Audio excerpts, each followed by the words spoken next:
ہم نے رب کے حکموں کو توڑا، ہم نے پرواہ ہی نہیں کی۔ ہم سمجھے دنیا میں آئے ہیں تو ہماری دنیا ہے، آوارہ ہوں، خواہشات نفس کے مطابق زندگی گزاریں، آنکھیں بے حیائی میں لگی رہیں، سوچیں آوارگی میں لگی رہیں، کان نغمے سنتے رہے، زبان جھوٹ بکتی رہی، ظلم و جبر کا بازار گرم رکھا، عصمت عزتیں پامال کرتا رہا، لوگوں کا مال لوٹتا رہا، حق غصب کرتا رہا، کلیجی اور دل چیرتا رہا، لوگوں کو زخمی کرتا رہا، لوگوں کے جذبات سے کھیلتا رہا، پرواہ نہیں کی کہ یہ دنیا ہے، امتحان گاہ ہے، چند دنوں کے لیے آئے ہیں، اللہ کے حضور پیش ہونا ہے، عملوں کا حساب ہونا ہے۔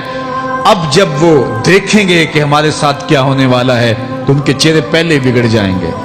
کیوں؟ وہ گمان کریں گے کہ ان کی ریڑھ کی ہڈی توڑ دی جائے گی، ایسے عذاب آئیں گے جس طرح کسی کی ریڑھ کی ہڈی ٹوٹ جائے تو اس کا چہرہ شگفتہ گلاب تو نہیں ہوتا، اس کا چہرہ جو ہے وہ تو کس قدر مرجھایا ہوا ہوتا ہے۔ تو اللہ ارشاد فرماتا ہے اس طرح ان کے چہرے ہوں گے۔ ابھی عذاب آیا نہیں ہے لیکن چہرے پہلے اترے ہوئے ہوں گے، اور جب عذاب کی بھٹی میں ڈالے جائیں گے، اللہ اکبر، اور وہ سخت عذاب، حضور نے جبریل امین سے پوچھا مجھے جہنم کے عذابوں کا ذکر سناؤ۔ عرض کی حضور سب سے ہلکے عذاب کی کہانی سناتا ہوں، اور وہ یہ کہ جہنمی کے پاؤں میں آگ کا جوتا رکھا جائے گا، باقی پورا بدن اس کا سلامت ہوگا۔ یہ سب سے ہلکے عذاب کی کیفیت ہے۔ اب پاؤں میں آگ کا جوتا ہوگا، حدت، گرمی، شدت اتنی ہوگی کہ دماغ پگھل کے ناک اور کانوں کے راستے سے باہر آ جائے گا۔ پاؤں میں رکھے ہوئے جوتے کی گرمی دماغ کو ایسے چڑھے گی کہ وہ پگھل جائے گا اور ناک اور کانوں کے راستے سے باہر آ جائے گا۔ تو اللہ کے عذاب کے خوف سے چہرے بگڑ جائیں گے، حالت سلامت نہیں رہے گی۔ یہ بات ذہن میں رکھیں کہ اللہ جس کو جہنم میں ڈالے گا اس کو اس صورت میں نہیں ڈالے گا، یہ محمدی صورت ہے، یہ شکل اس کی چھین لی جائے گی اور اس کی شکل بڑی کر دی جائے گی۔ اس کا ایک ایک دانت احد پہاڑ جتنا ہوگا۔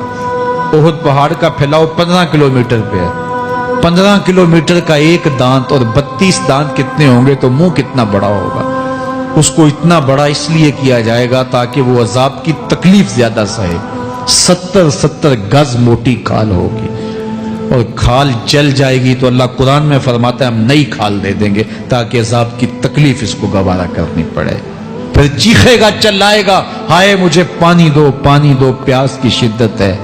70 سال تک تو اس کی کوئی آواز ہی نہیں سنے گا۔ 70 سال کے بعد داروغہ جہنم چیخ کر کہے گا کیا مانگتا ہے؟ وہ بولے گا مجھے پانی چاہیے۔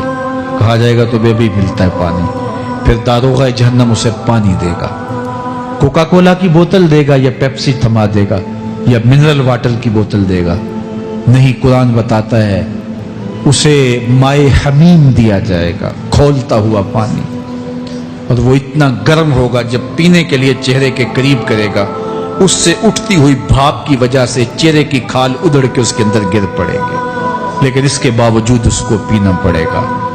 اللہ فرماتا ہے یہ دنیا ہی سب کچھ نہیں ہے، سمجھ لیا یہی سب کچھ ہے، آخرت کو بھول گئے، صبح اٹھے کام پہ چلے گئے، شام آئے آوارگی میں چلے گئے، صدائیں آتی رہی حی علی الصلاۃ حی علی الفلاح، کوئی پرواہ نہیں کی، نہ پیشانیوں نے سجدے کیے، نہ سوچوں میں پاکیزگی آئی، زندگی یوں گزار کے چلے گئے۔ ایسے نہیں، کہا ایک وہ ہوں گے جن کے چہرے شگفتہ گلاب ہوں گے، ایک وہ ہوں گے جن کے چہرے بگڑے ہوئے ہوں گے۔ اللہ اکبر، کلا اذا بلغت التراقی، یہ تو قیامت کا منظر ہے نا، قیامت سے قبل بھی ایک منظر ہے، اللہ اس منظر کو بھی بیان کر رہا ہے، کلا اذا بلغت التراقی، ہاں جب جان گلے کو پہنچ جائے گی۔ اے انسان تیرے اوپر وہ گھڑی بھی آنے والی ہے، وہ وقت بھی آنے والا ہے جب سانس اس ہنسلی میں اٹک جائے گا، جب سینے سے بھی سانس اوپر چلی گئی، اب ڈاکٹر بھی لا علاج قرار دے رہے ہیں کہ اب علاج نہیں رہا ہے، جان بس اب نکلنا چاہ رہی ہے، اور کہا جائے گا کوئی جھاڑ پھونک والا بلاؤ۔ اب ڈاکٹروں نے تو جواب دے دیا، اب سانس اٹک گئی گلے میں، چند لمحوں کی مہمان ہے، اب ڈاکٹروں نے کہا اب ہماری جانب سے لا علاج ہو گیا، اب لے جاؤ اس کو گھر، یا وینٹیلیٹر پہ ڈال دیتے ہیں اس کو، بس اب ہماری جانب سے کوئی اس کا علاج نہیں ہے. اب گھر والے روتے ہیں, کہتے ہیں کوئی جھاڑ پھونک والا لاؤ, کوئی دم والا لاؤ, شاید وہ کوئی دم کرے تو اس کی جان میں جان آ جائے. ڈاکٹروں نے تو لا علاج قرار دے دیا. وَظَنَّ عَنَّهُ الْفِرَاقُ. اللہ فرماتا ہے یہ تو جھاڑ پھونک والے کو ڈھونڈ رہے ہیں, لیکن جس کی سانس یہاں اٹکی ہے وہ سمجھ گیا ہے اب موت آ گئی ہے. اس کو یقین ہو گیا ہے کہ اب موت کے لمحے آ گئے ہیں, اب میں بچ نہیں پاؤں گا. اب آنکھیں تاڑے لگی ہوئی ہیں. وَالْتَفَّتِ السَّاقُ بِالسَّاقِ. پنڈلی پہ پنڈلی چڑھ رہی ہے. جب موت آ جاتی ہے تو پھر پنڈلی سے پنڈلی لپٹ جاتی ہے, اس کو پھر جدا کرتے ہیں اور جدا کر کے دونوں انگوٹھے باندھ دیتے ہیں تاکہ پنڈلی کے اوپر پنڈلی نہ چڑھے.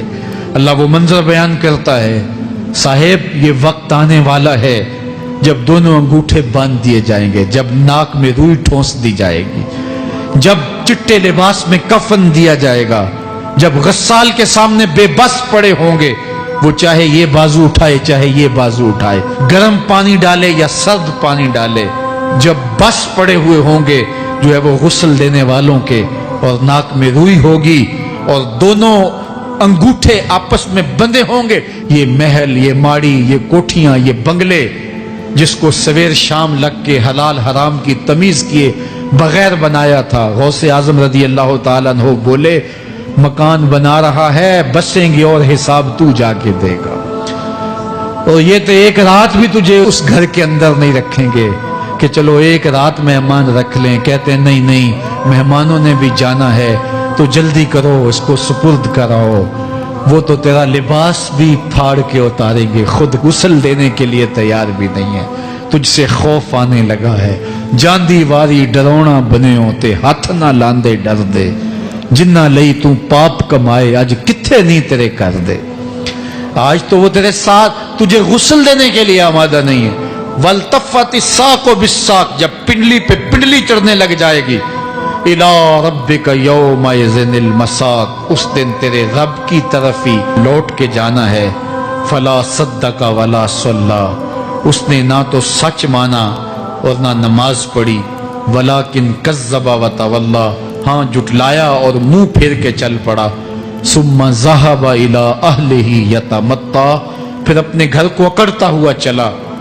اولا لک فاولا ثم اولا لک فاولا. تیری خرابی آ پہنچی, ہاں تیری خرابی آ پہنچی. ایحسب الانسان ان یترک سدی. انسان دنیا میں یہ گمان کرتا ہے اس کو سدا چھوڑ دیا جائے گا. سدا عربی میں ایسے اونٹ کو کہتے ہیں جس کی مہار کسی کے ہاتھ میں نہ ہو. شترے بے مہار, جہاں مرضی جس گھاٹ سے چاہے پانی پیے, جہاں سے مرضی چارہ لے, تو شترے بے مہار کو کہتے ہیں سدا.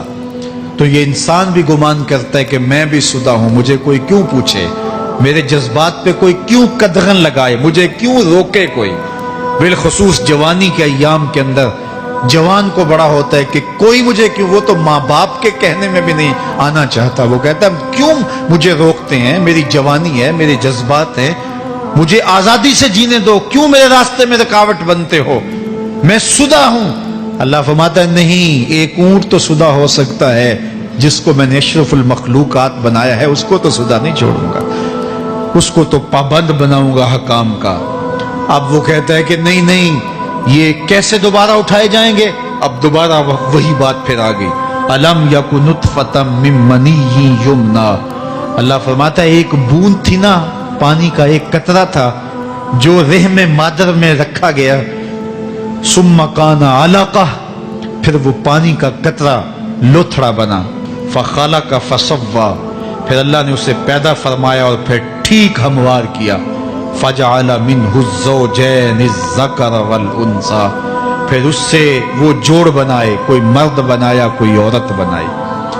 کہا اب غور کر, اب تیری آنکھیں دیکھتی ہیں, بجلیاں چمکتی ہیں, تیری زبان کا طوطی بولتا ہے, لوگ اشش کرتے ہیں تیری گفتگو پہ, تیری گفتار پہ صدقے جاتے ہیں, تیرے لہجے کے جمال کو دیکھتے ہیں, تیرے سینے کا زور, تیرے پنجوں کی طاقت, تیری دماغ کی تیزیاں اور تیری سوچوں کے اجالے, تیری زوردار ٹانگیں, تیرے کڑیل بازو اور تیری چوڑی چھاتی, اور تیرے گلاب کی پتیوں جیسے ہونٹ، اے انسان یہ سب کچھ کہاں تراشا گیا؟ ماں کے رحم میں، اس تاریکی میں جو 3 پردوں میں تھی، تیرا سر تیرے گھٹنوں میں تھا، اور تیرے رب نے وہاں تیرے اندر نسوانیت یا رجولیت کی صلاحیتیں پیدا کی، تیری آنکھوں میں چمک پیدا کی، تیرے کانوں میں نغمے بکھیرے، تیری زبان کے پٹھوں پہ قوت ذائقہ رکھی، تجھے بولنے کی صلاحیت دی، تیرے پنجوں میں زور رکھا۔ آج تو مفتی شہر ہے، آج تو علامۃ الدہر ہے، آج تو قاضی القضات ہے، آج تو منسٹر ہے، آج تو وزیر اعظم ہے، آج تو پہلوان ہے، آج تو شہزادہ ہے، آج تو بادشاہ ہے، آج تو زوراور ہے، آج تیری طاقت کے کیا کہنے، آج شیروں کو تو نچا لیتا ہے، ہاتھیوں کو تو بٹھا لیتا ہے۔